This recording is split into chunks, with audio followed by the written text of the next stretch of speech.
പഹൽഗാം ഭീകരാക്രമണത്തിന് ശേഷം കാടുകളിലേക്ക് അപ്രത്യക്ഷരായ ഭീകരർക്കായി തിരച്ചിൽ കൂടുതൽ ശക്തിപ്പെടുത്തിയിരിക്കുകയാണ് സൈന്യത്തോടൊപ്പം ജമ്മു കാശ്മീർ പോലീസും നാട്ടുകാരും ഉൾപ്പെടെ തിരച്ചിലിൽ പങ്കെടുക്കുന്നുണ്ട്. ഇതിനിടെയാണ് ത്രാൽ കോക്കർനാഗ് മേഖലയിൽ ഭീകരരുടെ സാന്നിധ്യം സൈന്യം കണ്ടെത്തിയത്. ആക്രമണം നടന്ന് ഒരാഴ്ചയോളം എത്തുന്ന സാഹചര്യത്തിൽ ഭക്ഷണത്തിനായി ഭീകരർ ഗ്രാമത്തിലെത്തിയതും ഒരു വീട്ടിൽ നിന്നും ഭക്ഷണം കവർന്നെന്നും നാട്ടുകാർ വ്യക്തമാക്കി. സുരക്ഷാ സേനയുമായി ഭീകരർ വെടിവെപ്പ് നടത്തി.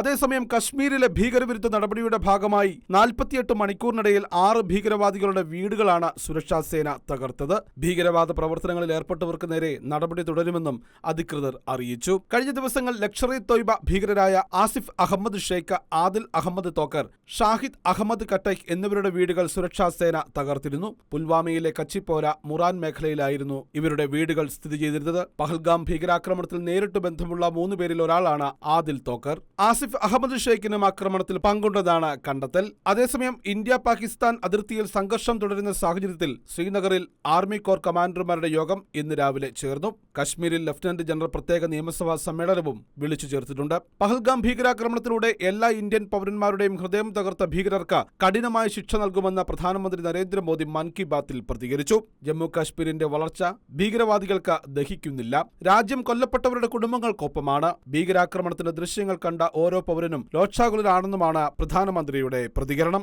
ഈ പ്രതിസന്ധി ഘട്ടത്തിൽ ഐക്യത്തോടെ തുടരണമെന്നും പ്രധാനമന്ത്രി രാജ്യത്തോട് ആഹ്വാനം ചെയ്തു.